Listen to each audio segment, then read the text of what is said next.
day and we're fishing for draft picks, but what about fishing for walleye? Just a heads up, Ballard's Resort, ballardsresort.com.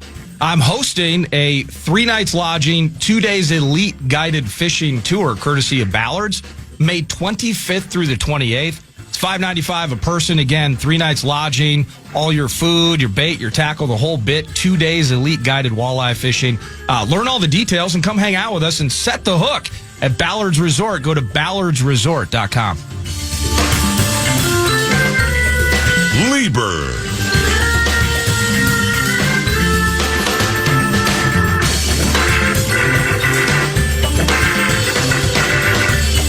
Ben Leber at Nacho Leber, Twin Cities Live, TCL, yeah, you know we, on Channel 5, 3 to 4:30 each and every weekday. And 7 o'clock tonight from the palatial purple paradise known as U.S. Bank Stadium. It's our annual draft party show. U.S. Bank Stadium, draft begins at 7. The Raiders probably could pick at 7:01, but they'll stretch that thing out till 7:07, 7:08. 8 minutes between picks in the first round this year. And Ben, Pete, Paul Charchi, and yours truly will be there tonight. Can't wait to see you.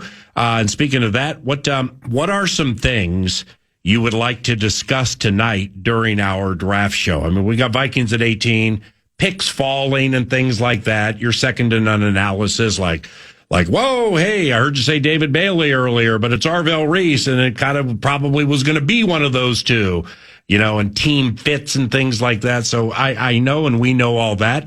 But like, if you were to hand pick a couple of things that you definitely want to get on the radio before the Vikings pick at 18, what would they be? Well, as far as talkers go, I would say I'd like to get everybody's thoughts on what they really think is going to happen with all the trades. Yeah.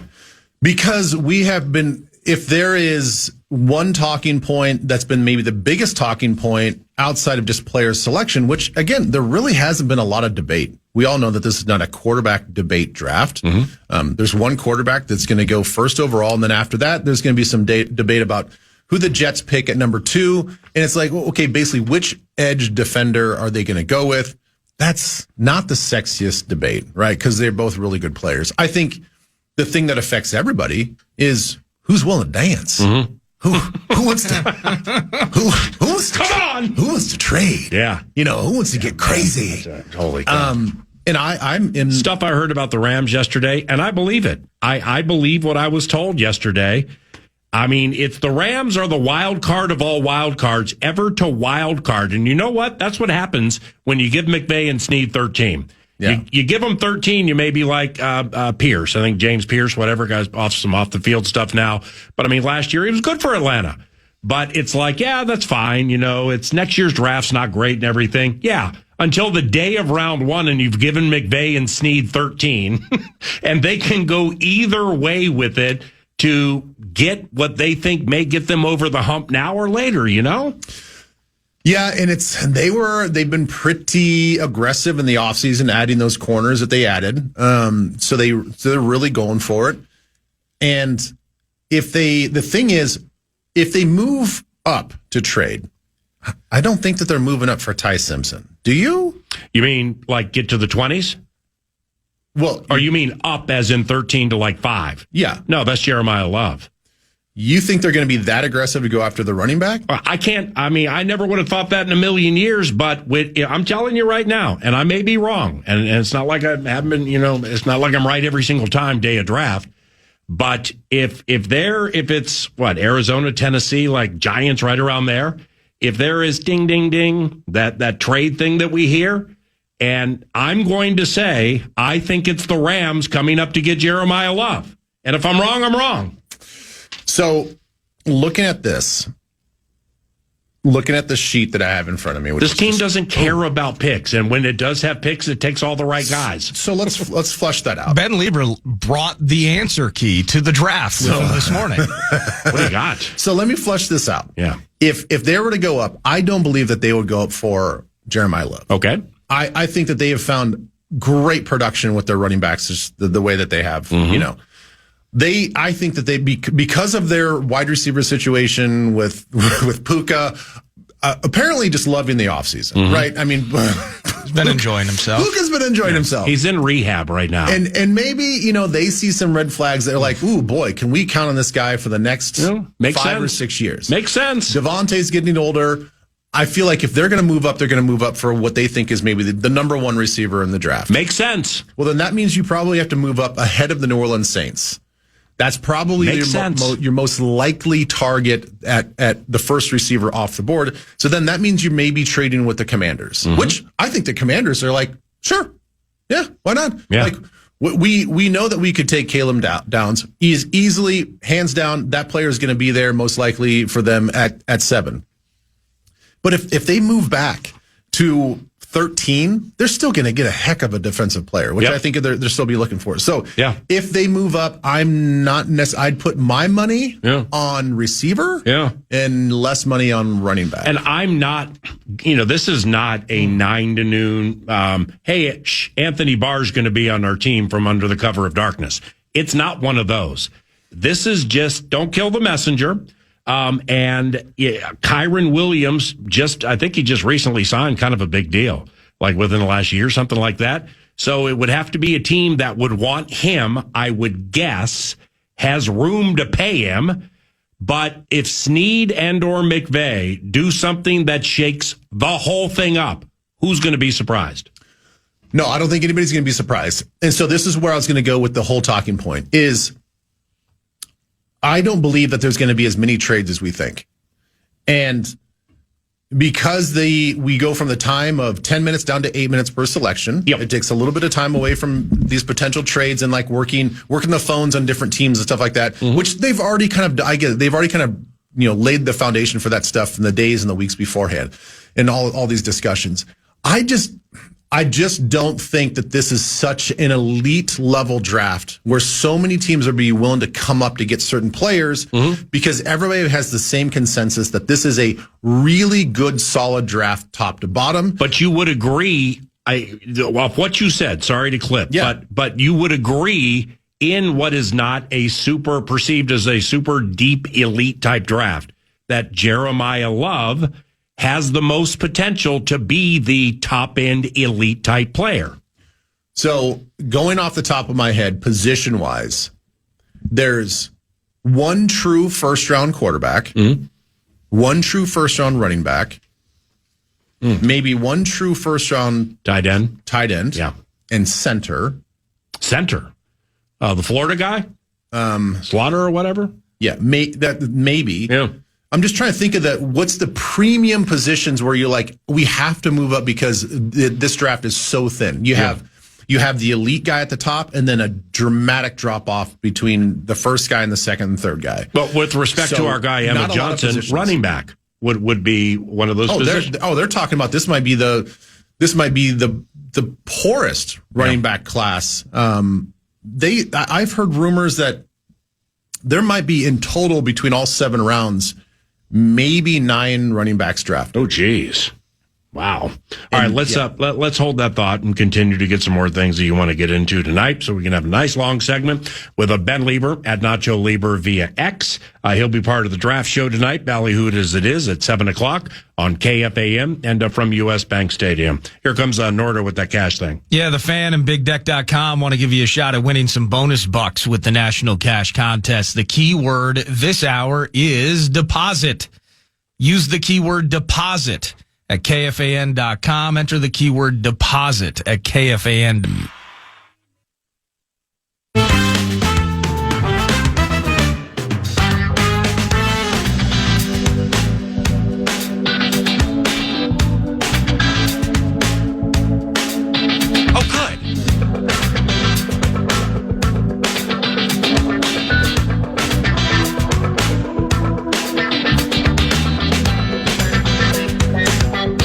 Oh, man, there's just so much. Wow, there's just so much. Your X clip on the Vikings at 18 that I saw yesterday and retweeted at the X machine, I loved it. I mean, I've heard you say some of that stuff before, but Clemson defensive tackle Peter Woods, you glowed when you were talking about him. If the Vikings took a defensive tackle or that defensive tackle at 18, You'd be okay with that, Yeah, right? I'd be okay with that. Yeah. He's one of those guys that he has a lot of position flexibility. I think he's got a great little get off. He plays with a great effort, and he has shown that he can. 2 years ago, he was primarily playing outside edge of tackle. He was kind of defensive end in their system, and then they slid him down last year into more of an interior guy. Now he was a little bit more inside eye, outside eye of guard. He can play kind of both positions. He was, 3 technique, inside player at times. So he has a lot of position flexibility. And I think that he does a little bit of everything, right? Is he elite at one thing? No. But I think that he can give you a lot for what we're looking for in our system. He seems to me like a good system fit type of guy. Caden McDonald, the defensive tackle from Ohio State, he is definitely much more run stopper. He is elite on first and second down. At Nacho Leber, this little clip, and the way you talked about your former teammate, Pat Williams, who was twitchy. I mean, Pat, and when you said that, the way he would move horizontally to break up screens, and like shed blocks and people trying to chip him and stuff. It was nimble for a guy that size. And the comparison you made with McDonald was fantastic. Well, thank you. I feel like that was low-hanging fruit with all the Vikings fans out there. I mean, when you visualize what kind of player McDonald is, that's just kind of visualize a younger, little twitchier version of Pat Williams. Yes. And that's obviously that's saying a lot because Pat was one of the best to ever do it with us on the interior defensive line. Certainly one of the best players that I've ever played with. And to have a guy that's in his young 20s that can give you that big body to stop the run, and he has some wiggle to him. Like he has some lateral shiftiness to him, and he can kind of slide in between some of these gaps to be a vertical disruptor as well in the pass game. So he's a viable pick as well. Again, everybody's picking and mocking the fact that we're going to have Thieneman come to us at 18, which is basically a carbon copy, maybe a shorter version of Harrison Smith, but essentially does the same thing. I mean, he can, from every level of the defense, just like we've seen Harrison Smith, he can rotate to different coverages all over the field. And that's exactly what we look for in this defense. And certainly not the role that Metellus plays. Theo didn't play that role very well. I don't think that he disguised it as well. I don't think that he had maybe the football IQ that Harrison has learned to play with. And it seems like a guy like Thieneman, once he figures out the defense, could be that plug-and-play player that replaces Harrison Smith. You were talking last segment that this draft, you don't potentially foresee a bunch of trades this evening. And just kind of laying it out, you mentioned, this isn't a hot QB draft. There aren't 4 running backs chasing, et cetera. With the Vikings, does that put them in a tough spot at pick 18 if, as we, the fan fodder that we offer, kind of the idea, man, it'd be great to move back and still get a Peter Woods and then potentially add some day 2 equity as part of that. We're trying to get great bodies in the building here. The idea of trading back with the depth of this draft or lack thereof, it maybe in some areas, does that make it a little difficult at pick 18 if you're fantasizing about Brzezinski getting tricky and trying to move back and still get his guy? Bombs away, Briz. Well, I think it'd be smart for Brzezinski and the whole staff to see who wants to dance with them at 18 and move back. I think moving up would be a mistake. I think moving back, absolute home run. With you. I mean, why wouldn't you do that in a draft where, again, I think we could find with our situation the way it is, there are so many needs, I think, on this team. There's top priority needs, of course, but then I think you could add in some guys if you trade back that are going to push to start right away at every position. Yep. And I think that's a healthy thing to do for this particular team this year. So the idea of moving back, whoever it might be, I know the Houston Texans have a little draft equity as well. That's moving up quite a bit to move up from where they're at. I don't know if they're going to want to do that for me, but maybe they love a guy. They sit at 28 right now.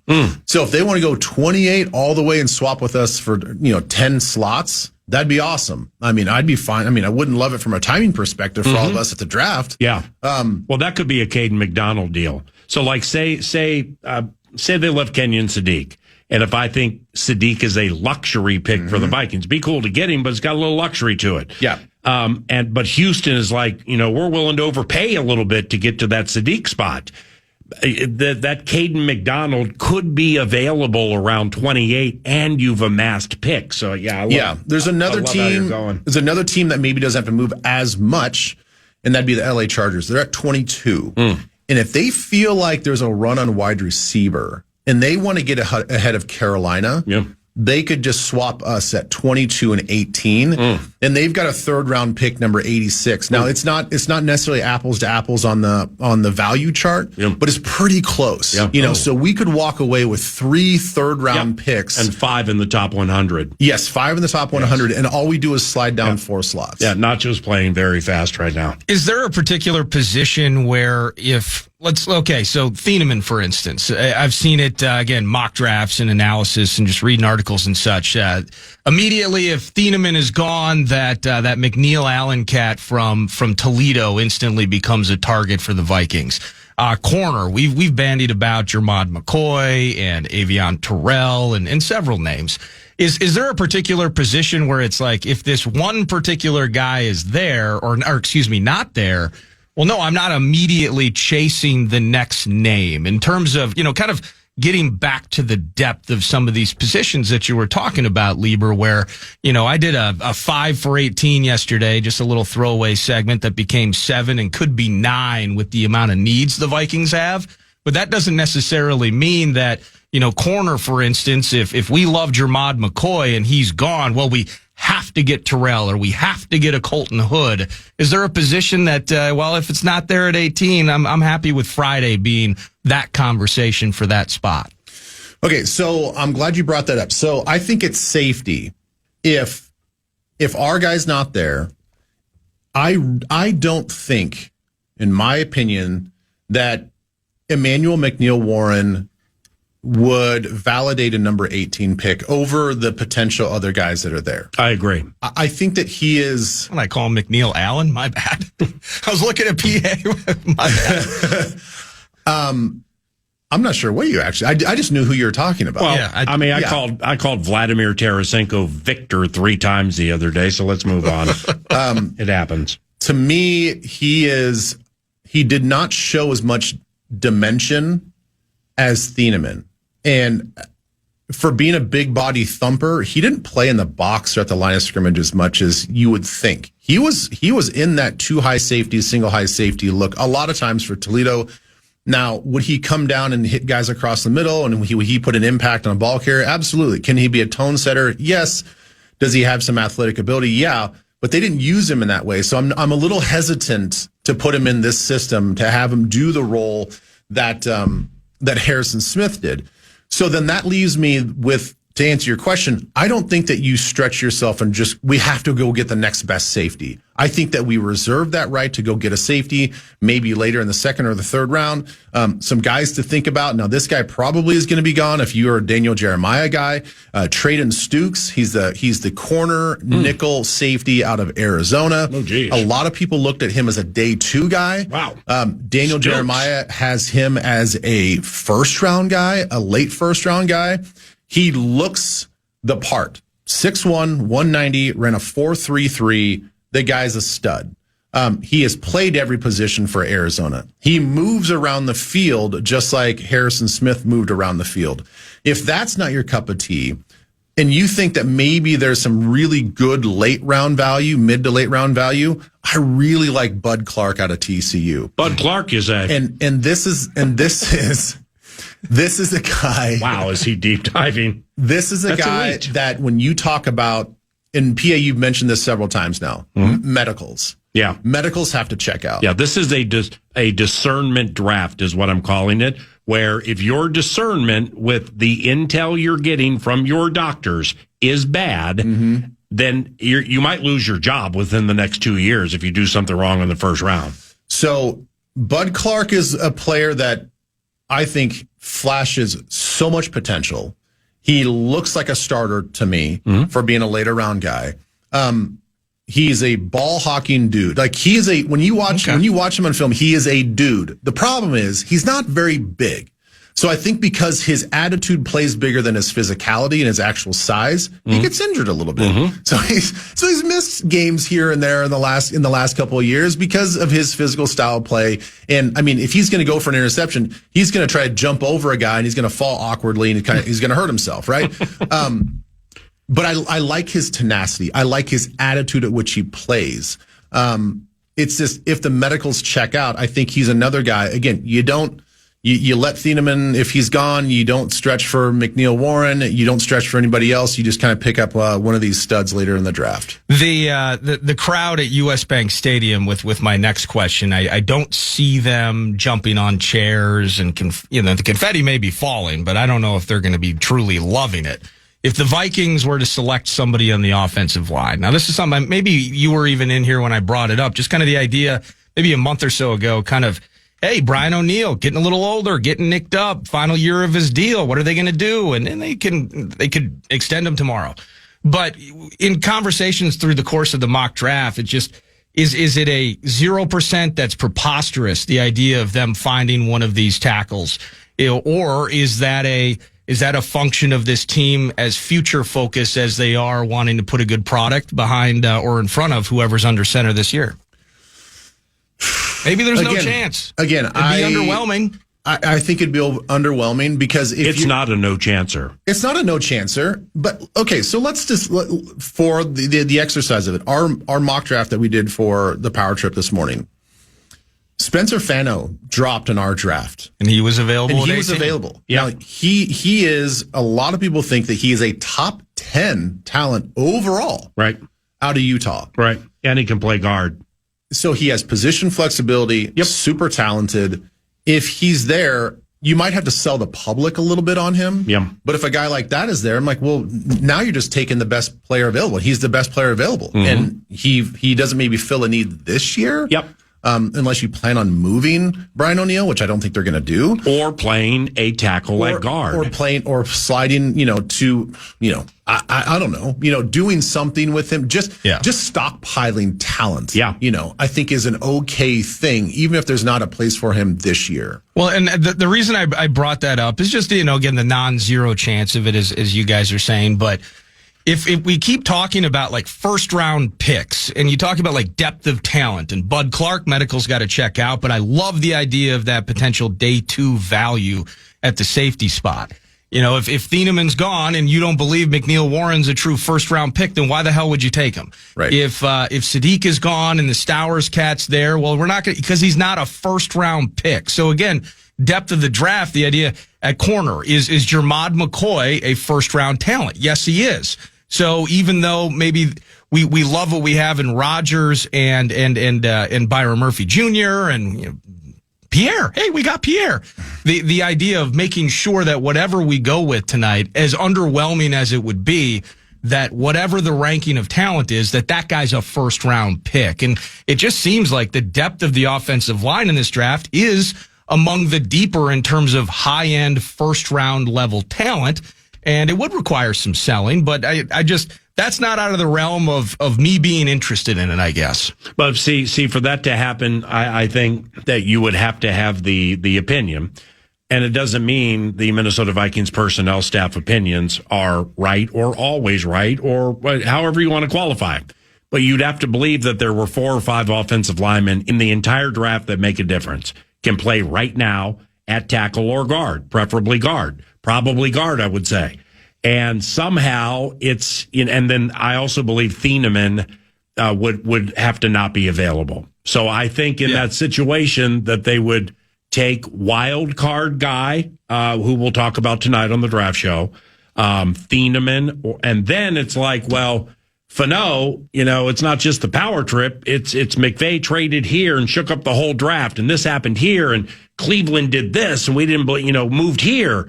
Well, holy cow. Well, they took an offensive lineman in the top 10. They're not going to take one here, and they were right. And all of a sudden you got, I don't know what the preferences are, Fano and Monroe Freeling. Those two are right there. Thieneman's gone. Wow. Yeah, we didn't get weird. Something like that, and I wouldn't be mad at that at all. Yeah. No. Fortifying the trenches wins team Super Bowls. Here's a name that I'll throw out now, and then I could save it for tonight, but it doesn't all that. It doesn't matter because we're just kind of waxing poetic and just kind of throwing some scenarios out there. There's a guy that I at least have on my sheet that is a higher ranked player than Monroe Freeling. It does serve probably a more pressing need because I think if we draft offensive linemen, my question would be, where does he go? You would have to move somebody if he doesn't play center. Yep. If it's not one of these, if it's like Sam Hecht from Kansas State, right? Because there's been a lot of people talking that he could be there when we are looking for a center. If it's not him, aren't we kind of set at offensive guard? Mm-hmm. Aren't we kind of set at offensive tackle? See, I liked Fries more. I like Fries more than the Pro Football Focus crowd because I do too. I have a high. Well, and he was good. Maybe he wasn't great. I mean, maybe he was a Marshall Yonda like. He ascended over the season. But I have a high level of respect for those who can play every game, especially in this day and age, and especially with some things they saw last year on their offensive line with who was in and who was out. So. Yeah, if Fries plays all the games, I'm cool with that, but that seems like it would be the spot. Yeah, so that would be, I guess, the question that I maybe can't answer because I'm not in those internal meetings. But I think there are interior guards, both of our guards are set. I think for the time being, our tackles are set. Great. Unless you have a plan to draft tackle and then you know immediately what to do with Brian O'Neill. We need a center. And I don't think that any one of these guys you don't want to put Freeling or Fano at the center position. They're more guards tackles.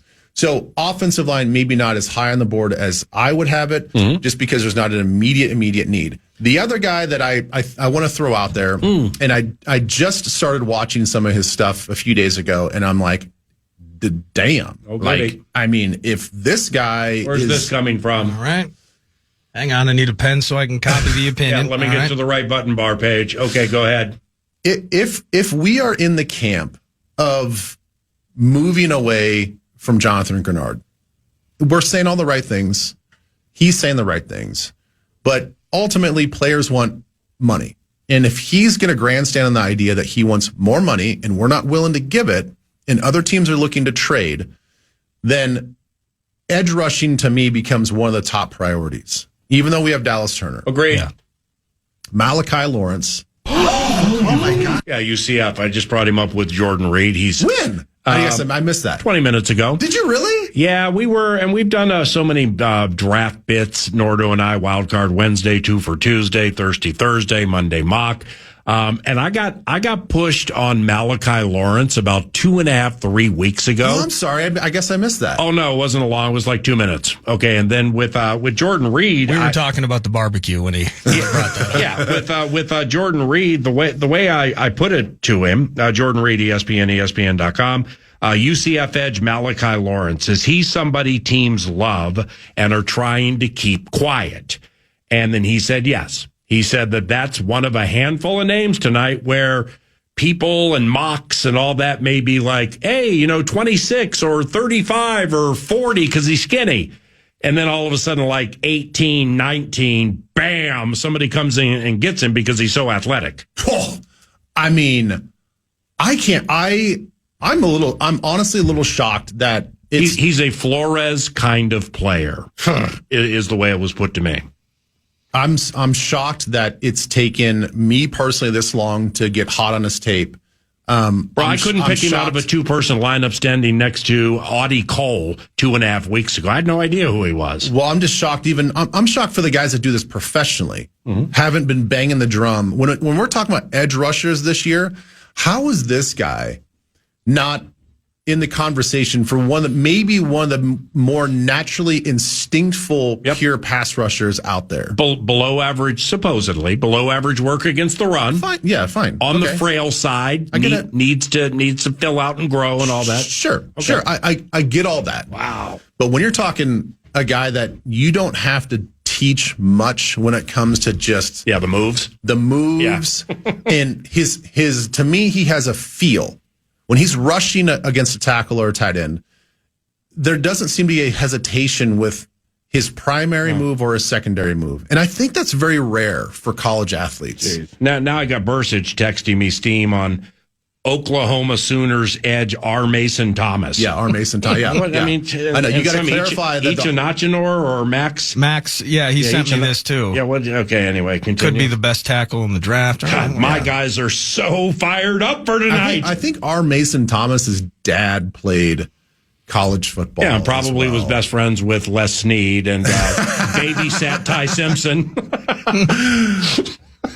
Last one. Okay, at pick 18. So talking about Malachi Lawrence, and that would be potentially addressing another transaction that may include Jonathan Grenard. Yeah, I think that triggers a transaction. Yes. And I'm negative on trading Grenard, but that's just me. Yeah, same here. Me too, but the money's got to work, right? Well, not now, but next year. Yeah. Similarly, wide receiver at pick 18. Just where does that take your mind? I mean, we've officially covered more ground than Lewis and Clark. We're going to be ready for 7 o'clock tonight, one way or another. Yeah. If the medicals, can I frame it up a certain way?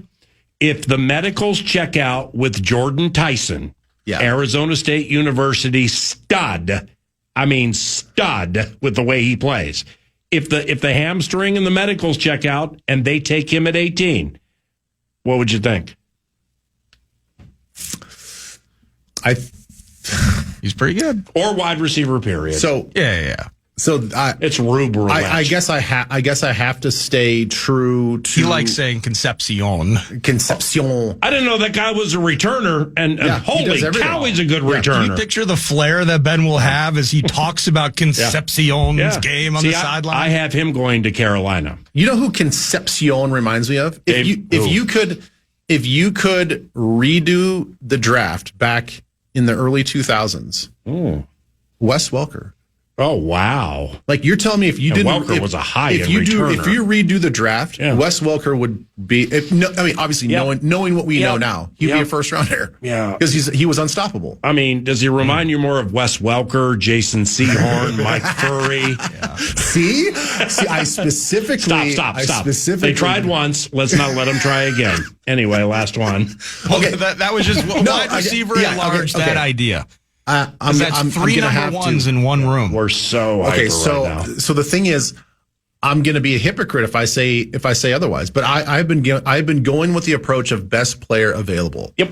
And if he's the best player available, then I guess you get him, you build talent, and then you give yourself some room to operate if you have to maybe move a guy. Yeah. Which I think that would probably make a little sense to move a guy if you bring that guy in at 18. Yeah. Because that's 3 first rounders in the same room, and I just don't think it makes like a lot of sense. Wow. I didn't think about that. And it's their first round wide receivers who have opinions. Right. That's a good point. Does Addison have opinions? Yeah. He seems quiet. He doesn't formulate them to the public. He just executes them. It's easier to ask for forgiveness than permission. Okay. So I've given the ultimate tease, all morning that listen to the show tonight, 7 o'clock for what it's worth, getting close to the Vikings 18 overall. And, I might start going down the road of like home run hitting potential picks. What if what I'm talking about is Arizona State University wide receiver Jordan Tyson? You have to listen tonight at 7 o'clock to KFAN to find out what the home run football pick may sound like. Ben Leber will be there, so will Nordo. Can't wait to see you guys tonight. Thank you, Ben. Thank you. Can't wait. TV today, right? 3 to 4:30? That's correct. Oh, triple header for Nacho. Whole day. Quadruple header with the power trip. That's 3 to 4:30, Channel 5, Twin Cities Live. Then 7 o'clock, U.S. Bank Stadium with the analyst and Paul Charchi and yours truly and a bunch of people there waiting for the Vikings to pick at 18. Trade back, trade up, who knows? Back after this. Van.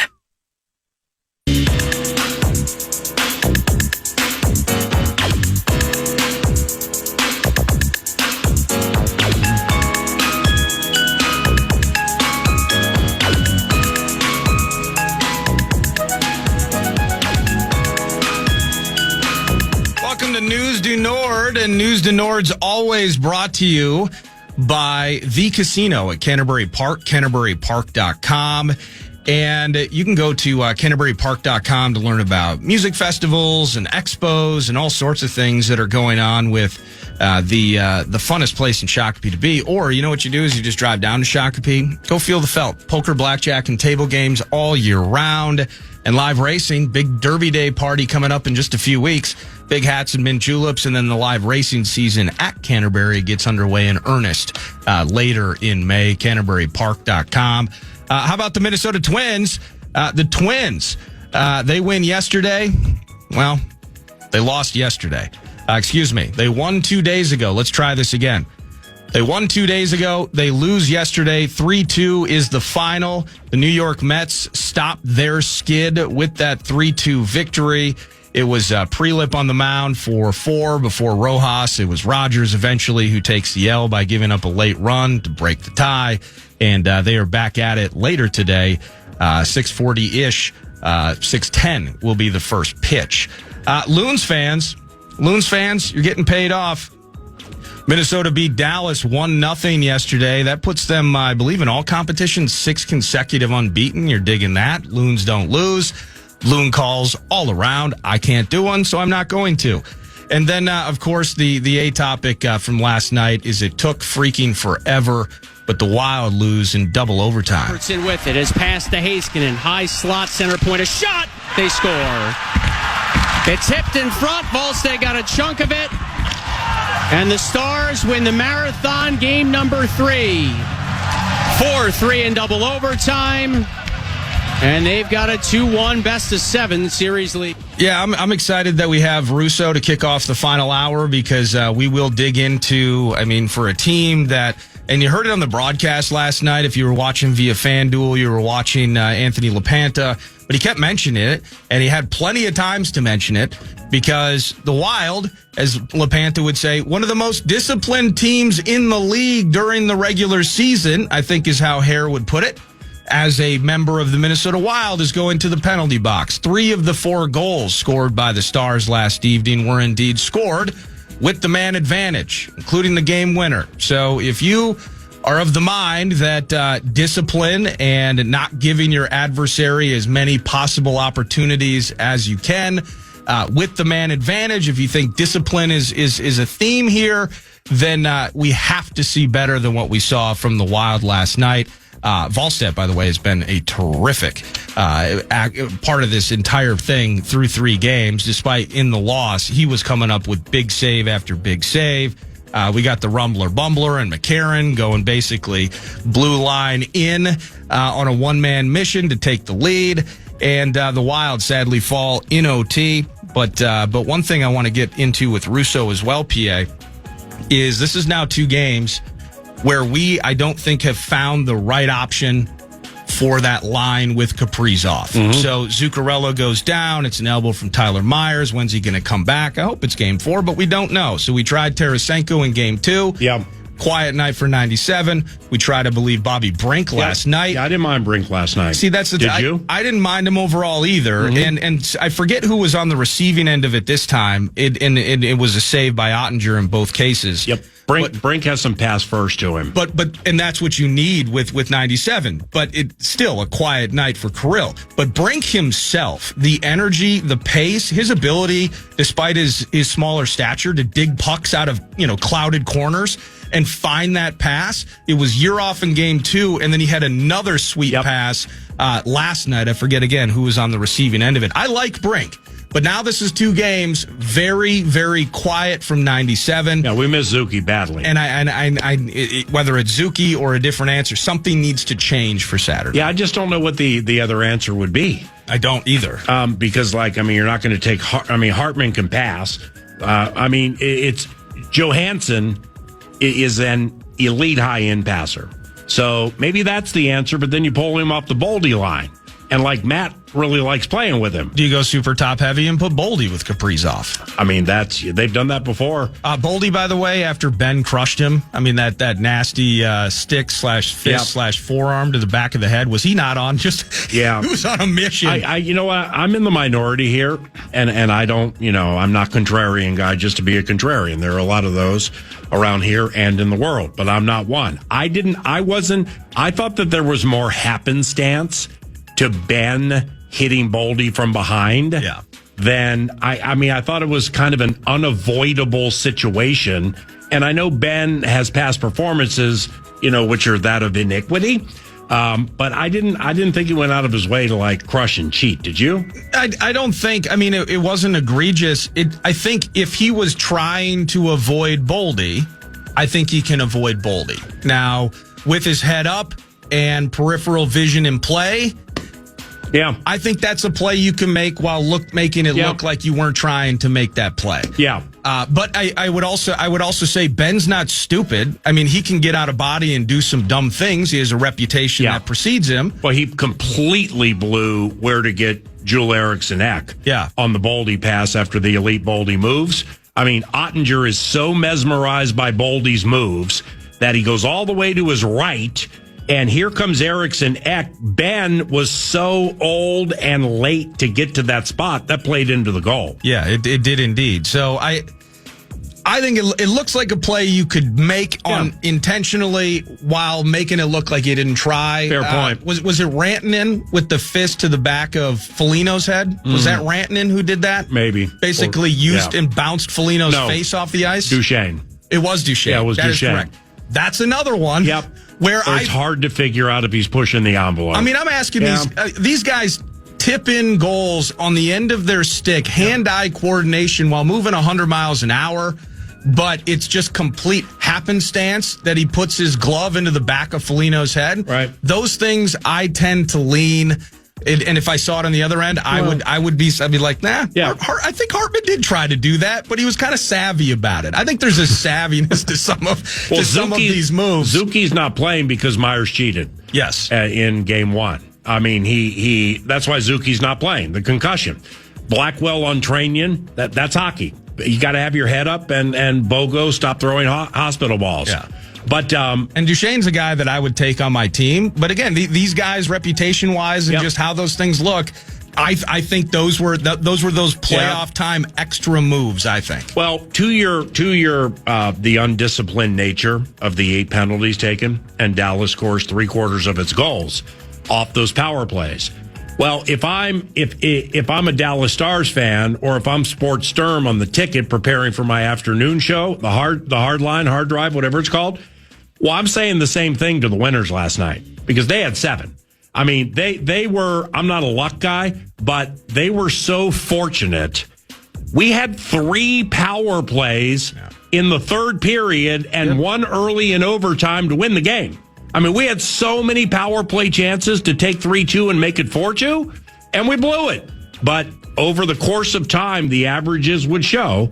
If I'm like Sports Sturm, I'm being like, okay, you got the money last night, but the averages show over the course of time. You keep playing like that, and they will score. Yep. And you will lose. So I just don't know. I'm going to ask Russo about this. Was it sloppy with all of this, or were the refs overly officious?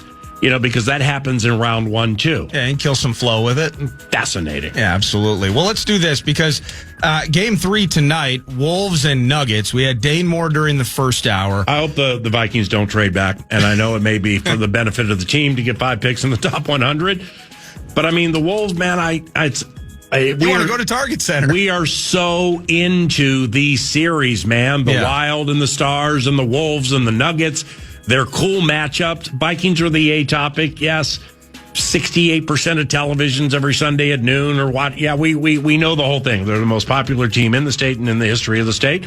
And we're going to give you everything we have tonight for the draft show, like we have today from 5:30 in the morning to 10:59, 9 to noon time.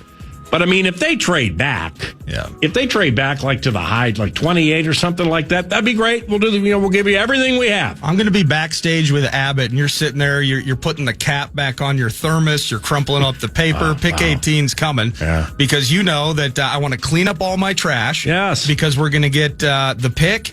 An interview with the coach, an interview with the GM, and then it's to Target Center. Done. And you're going to see a different... No GM tonight, I don't think. Oh, well, you're going to see tomorrow in studio, the Seahawks helmet pop up on pick 18. And if it happens, it happens. It's for the betterment of the team.